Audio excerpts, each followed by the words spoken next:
साल 1923।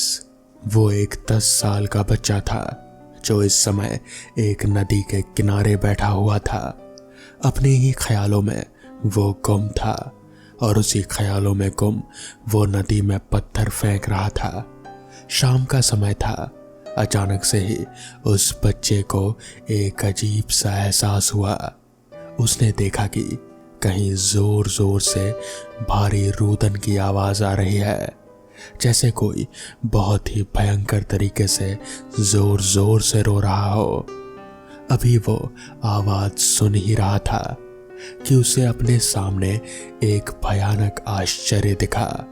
उसने देखा कि सामने ठीक उसी नदी से एक औरत जिसने सफेद रंग का गाउन पहना था, वो नदी से बाहर आ रहे थे और बहुत ही ज्यादा भयानक उसका चेहरा दिखाई पड़ रहा था। वो रोने की आवाज भी उसी की थी। वो नदी से निकलते हुए जोर जोर से रो रहे थे। उसके उस रोदन को सुनकर कानों से खून निकल आए ऐसी हालत हो रहे थे। बिल्कुल सुना नहीं जा रहा था। इतना भयानक आवाज और रोने की आवाज थी। मुंह फैलाए और बड़ा किए वो भयानक रोती हुई औरत उस नदी से बाहर आ रहे थे और उस लड़के को घूर घूर कर देख रहे थे। डरते हुए उस लड़के ने अचानक उसकी आंखों में देखा। उसकी आंखों में देखते ही वो जैसे सम्मोहित सा हो गया। वो उसी नदी की तरफ जाने लगा, जैसे कि उसकी आंखों के सम्मोहन के द्वारा वो उसे उस नदी में खींच रही हो। जैसे ही वो उस नदी के अंदर आया, उस औरत ने उसे पकड़कर डुबोने की कोशिश की। अचानक से वो लड़का बेहोश हो गया। पानी के बहाव में बहता हुआ वो लड़का नदी के किनारे आ गया। उसकी किस्मत अच्छी थी कि वो बच गया। सांसें अब भी चल रहे थे। वहां के गांव वालों ने जब देखा कि नदी के किनारे कोई बच्चा बेहोश पड़ा है, तो वो लोग उसे उठाकर ले आए और उसके होश आने का इंतजार करने लगे। जैसे ही उस लड़के को होश आया, वो बहुत ही चीखते और चिल्लाते हुए उठ बैठा। उसे ये करता देख वहां के लोगों ने पूछा कि क्या हुआ। तब उस लड़के ने उस भयानक रोती हुई औरत की कहानी सुनाई, जो बहुत ही ज्यादा भयानक दिखती थी और जिसने सफेद गाउन पहना था। रोते हुए वो पानी से बाहर आ रहे थे। ये सुनकर वहां के सभी लोग भयभीत हो गए और सबकी आंखों में डर दिखाई देने लगा, जैसे कि वहां के लोगों को कुछ बातें पता हो। जल्द ही वो लोग समझ गए कि जरूर ये लाल रोना होगी। लाल रोना जो कि कई लोगों को दिखाई पड़ती, खासकर बच्चों को अकेला पाकर वो उन्हें नदी में डुबा दिया करते थे। किस्मत से कई बच्चे बच जाते हैं तो कई मारे जाते हैं। वहां के लोगों ने लगभग अपने बच्चों को अकेला घर के बाहर निकालना बंद कर दिया था। उस समय कितने ही बच्चे लापता हो जाया करते थे। कई नदी किनारे बेहोश पड़े मिलते हैं। उसकी कहानी भी कोई कम रहस्यमय नहीं थी। लाल रोना, जिसका असली नाम मार्गरेट था, एक ऐसी औरत जो बेहद खूबसूरत थी। उसे हमेशा ही सफेद कपड़े पहनना पसंद था और सफेद रंग के गाउन उसे हमेशा ही आकर्षित करते थे। जब भी वो सफेद गाउन पहनकर बाहर निकलती तो लोग बस देखते ही रह जाते। पर उसके भी अपने सपने थे। उसका एक ही सपना था, वो किसी खूबसूरत और अमीर आदमी से शादी करे। उसका ये सपना भी पूरा हुआ। किस्मत से उसे एक बेहद ही खूबसूरत और आकर्षक आदमी मिला, जिसने उसके साथ शादी की। वो उसकी खूबसूरती का दीवाना था। फिर दोनों ने शादी कर ली। दोनों के कुछ साल बाद प्यारे से बच्चे भी हुए, एक लड़का और एक लड़की। उनका परिवार सुखी और खुश था। कुछ साल ऐसे ही हंसी खुशी से बीते। धीरे धीरे मार्गरेट की खूबसूरती कम होने लगी। उम्र के साथ साथ उसका आकर्षण भी कम होने लगा। उसका पति भी उसकी तरफ ज्यादा ध्यान नहीं देता था। वो बस अपने बच्चों से ही प्यार करता था और अपने बच्चों की तरफ ही ध्यान देता था। ये बात अंदर ही अंदर मार्गरेट को खाए जाती थी। एक दिन उसका पति किसी काम से बाहर गया। वो काफी देर तक लौट कर नहीं आया। दिन से शाम हो गई, लेकिन वो अभी तक घर नहीं आया। मार्गरेट उसका रास्ता देखती रही, लेकिन वो नहीं आया। उस दिन के बाद वो कभी घर आया ही नहीं। इस बात से मार्गरेट अक्सर दुखी और परेशान रहते थे और अपने दोनों बच्चों के साथ अकेले ही रहते थे। एक दिन काफी दिनों के बाद वो अपने बच्चों के साथ बाहर घूमने के लिए निकले।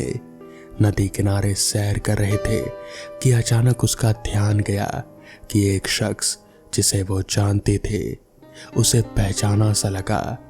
वो उसका पति था। इस वक्त किसी और औरत के साथ हाथों में हाथ डाले वहां घूम रहा था।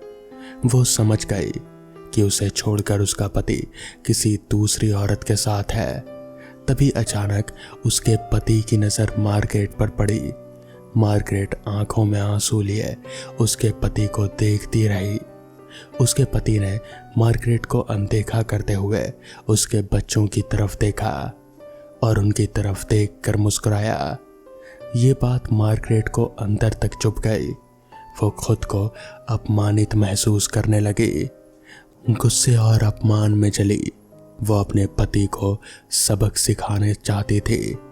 एक ऐसा सबक जो उसकी जिंदगी भर उसे हमेशा हमेशा के लिए बदल कर रख देने वाला था। उसने अपने पति की सबसे अनमोल चीज और खुद भी जिससे वो सबसे ज्यादा प्यार करते थे, अपने दोनों बच्चों को उसने मारने का फैसला किया। उसका पति उससे प्यार नहीं करता था, बल्कि उसके दोनों बच्चों से प्यार करता था। ये बात मार्गरेट को चुभते थे। इसलिए एक दिन वो अपने दोनों बच्चों को नदी किनारे घुमाने के बहाने लेकर गई और वहां पर अपने दोनों बच्चों को पानी के अंदर डुबाकर उसने मार दिया। उसके बच्चे छटपटाते रहे, लेकिन गुस्से और अपमान की अग्नि में मार्गरेट को कुछ भी दिखाई नहीं पड़ा। जब उसका गुस्सा शांत हुआ, तब उसने देखा कि उसने अपने हाथों से ही एक बहुत बड़ा पाप कर दिया है। उसने उन्हें बचाने की कोशिश की, पर तब तक बहुत देर हो चुकी थी। उसने अपने ही बच्चों को अपने हाथों मार दिया। इस बात से वो बहुत ज्यादा आहत हो गई। वो बहुत ही दोषी महसूस करने लगी और फिर उसने उसी नदी में कूदकर अपनी भी जान दे दी। जब वो एक आत्मा बनी तो वो अपने बच्चों की आत्माओं को ढूंढने लगी ताकि वो उन्हें अपने साथ लेकर जाए, लेकिन उसके बच्चों की आत्माएं उसे मिली ही नहीं। उसकी दुख और वेदना में वो एक भयानक तरीके से रुदन करती हुई एक भयानक रूह में तब्दील हो गई, जो अपने बच्चों को ढूंढती है। आज भी मार्गरेट जो अब लाल रोना बन गई है, जिसका मतलब होता है भयानक रोती हुई औरत, एक भयानक रुदन करती हुई औरत। इसलिए वहां के लोगों ने उसका नाम लाल रोना रख दिया है। वो अक्सर अकेले बच्चे, खासकर लड़का और लड़की, अगर एक साथ दिख जाए तो वो उन्हें सम्मोहित करके पानी में खींच लेती थी और उन्हें मार देती थी। वो उन्हें अपने बच्चे समझते थे, जो मारने के बाद वो उनकी आत्मा को अपने साथ लेकर जा सकते थे, पर आज तक उसके बच्चों की रूह उसे नहीं मिली। ऐसे ही ना जाने मैक्सिको के कितने ही साल डर में बीते हैं। लाल रोना पिछले 150 सालों से मैक्सिको की अर्बन लेजेंड बनी हुई है। आज भी लोग अपने बच्चों को उसके नाम से डराते हैं। लोक कथाओं में लाल रोना का जिक्र होता है, लेकिन वहाँ के जो लोग हैं उनकी दंत कथाओं में कहा जाता है लाल रोना के बारे में, क्योंकि मैक्सिको में करीब करीब 150 साल पहले लाल रोना बहुत ही ज्यादा खौफनाक थे। बच्चे रहस्यमयी रूप से गायब हो जाते थे। आज भले ही जमाना और परिस्थिति बदल चुकी है, कोई नहीं जानता कि लाल रोना और उसकी कहानी में कितनी सच्चाई और कितना झूठ है। आज भी लोग लाल रोना के नाम से डरते हैं और अपने बच्चों को आज भी अकेले नदी के किनारे जाने नहीं देते हैं। तो दोस्तों, ये थी आज की पहली कहानी। तो चलिए बढ़ते हैं आज की दूसरी कहानी की ओर। सर्दियों का समय था तो शाम होने वाली थी। हल्का अंधेरा और हल्की हल्की धुंध छाने लगी थी। वैसे तो मुझे अंधेरे से डर नहीं लगता था, लेकिन उस रात उस बीती घटना ने मेरे नजरिए को ही बदल दिया। कुछ इस तरह हुआ कि सब घूम फिर कर और खा पी कर थक चुके थे।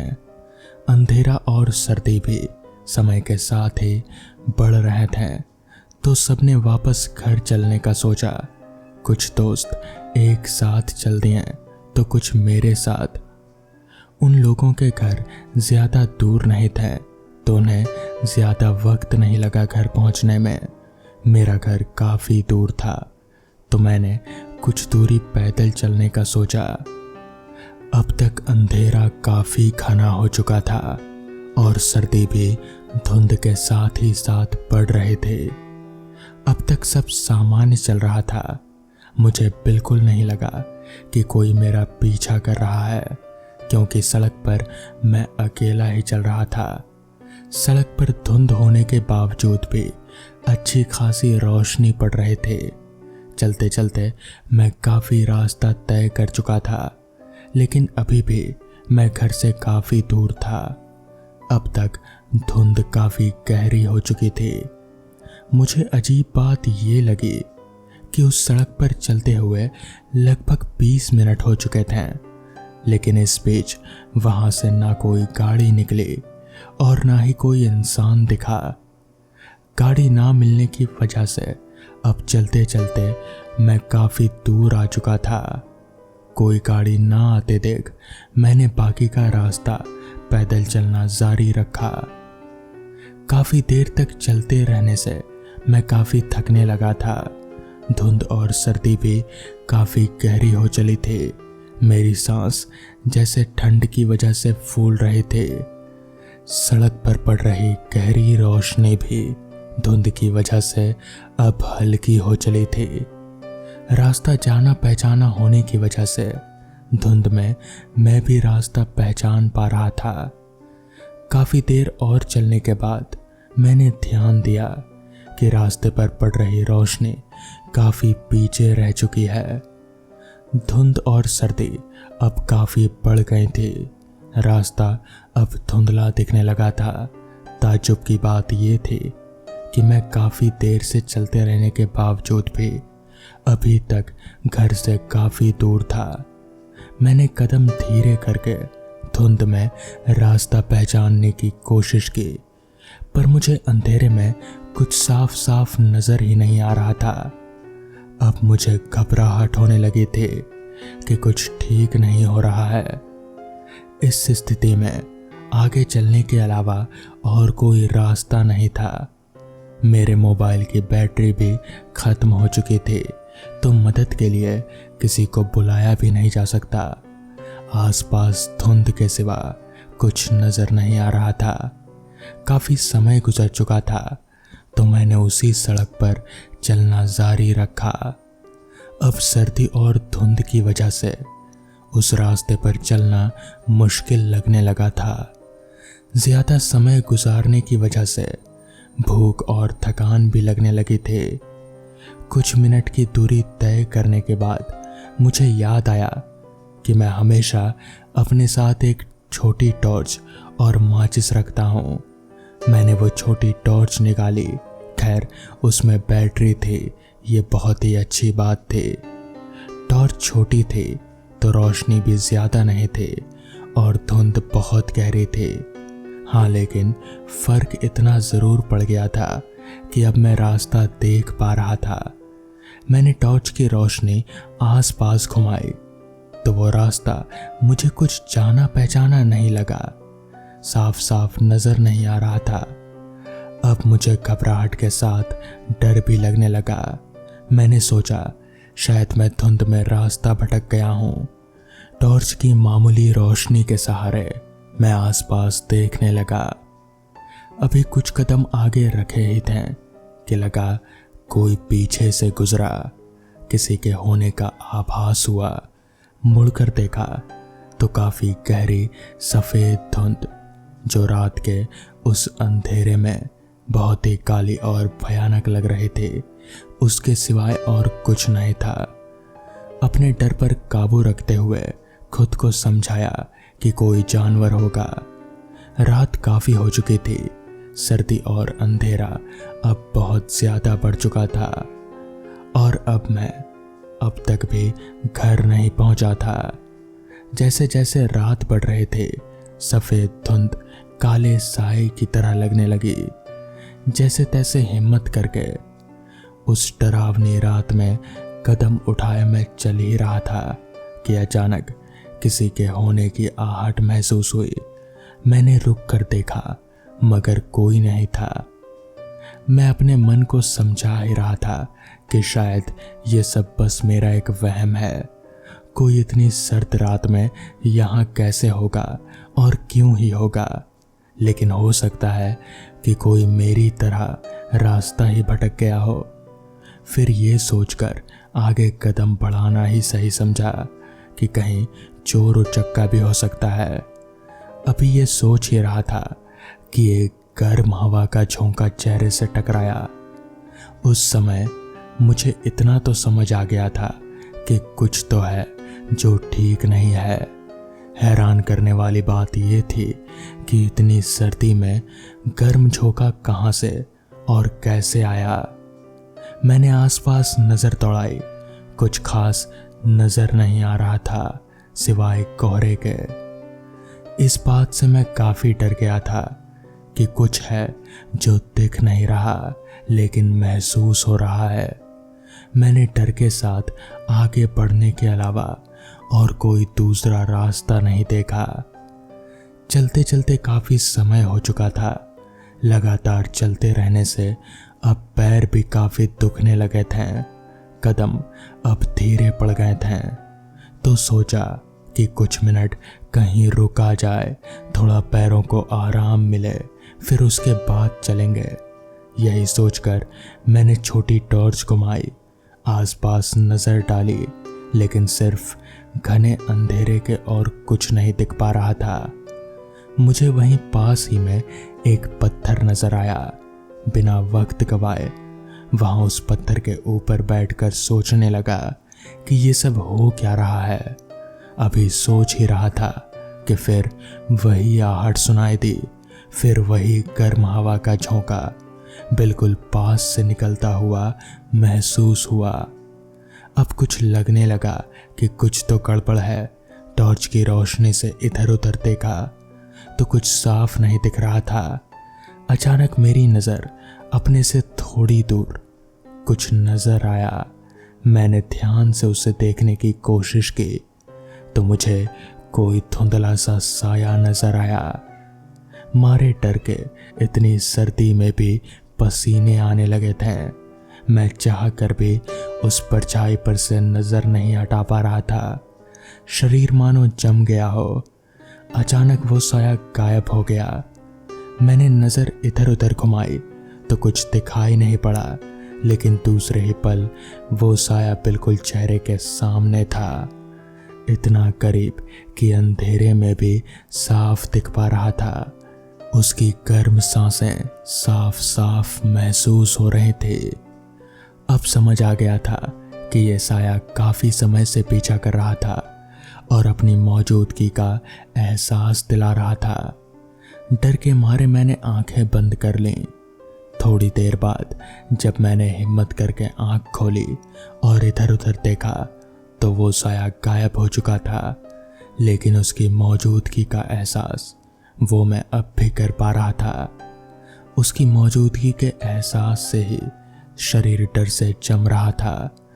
बिना वक्त गवाए वहां से निकलना ही ठीक समझा। उस अंधेरे में छोटी सी टॉर्च की रोशनी के सहारे तेजी से चलने लगा। उस साए की आहट उस माहौल को और भी डरावना बना रहे थे। गर्म हवा उस साए के पास होने का एहसास दिला रहे थे। डर की वजह से थकान भी अब महसूस नहीं हो रहे थे। पैदल चलते समय यही मन में आ रहा था कि जल्द से जल्द ये रास्ता खत्म हो जाए और मंजिल मिल जाए। अचानक चलते चलते महसूस हुआ कि कदम जमीन पर नहीं पड़ रहे हों। टॉर्च की रोशनी से इधर उधर देखा तो कुछ नहीं दिखा। डरते डरते रोशनी अपने पैरों की तरफ करके देखना चाहा तो हैरानगी का ठिकाना नहीं रहा। शरीर मानो हवा में हो।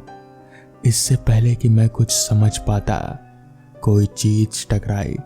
टकराव बहुत जोर का होने की वजह से मैं वहीं ऊंचाई से जमीन पर गिर गया। मुझे यकीन हो गया कि ये साया मुझे मार कर ही छोड़ेगा। फिर भी डरते हुए टॉर्च खोजने की कोशिश करने लगा, लेकिन टॉर्च और पर्स कहीं मिल नहीं पाए। अब उस टॉर्च की रोशनी का सहारा भी नहीं था। सिर्फ मैं ठिठुरता हुआ सर्दी में, चारों तरफ घना और अंधेरा कोहरा जैसे मुझे लपेटे हुए था। हिम्मत करते हुए चलने की कोशिश करी कि दर्द से चीख निकल गई।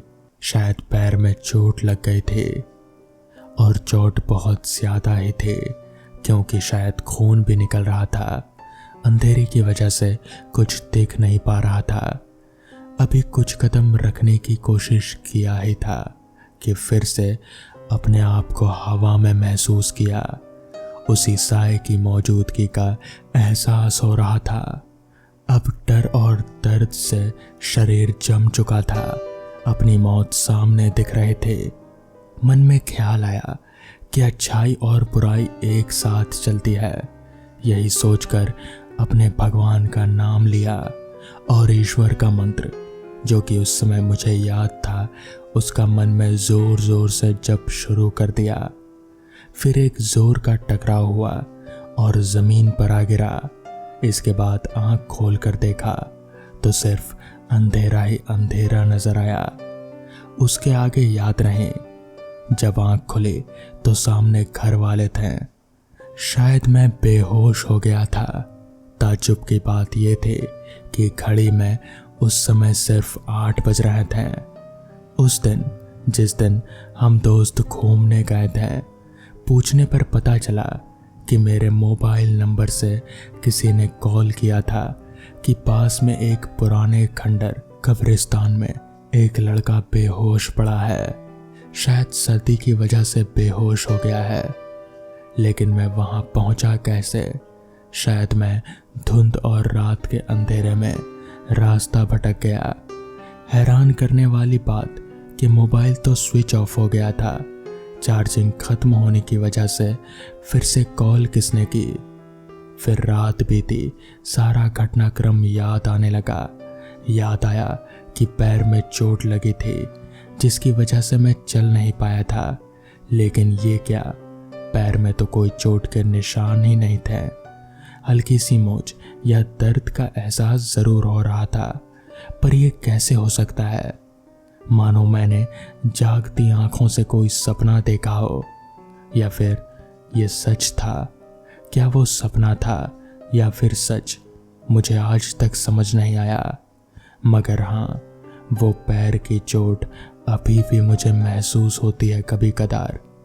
और कभी कदार ऐसा भी लगता है कि जैसे मैं हवा में उड़ रहा हूँ, ठीक उसी रात की तरह। उस रात मानो मैं कोहरे में खो सा गया था।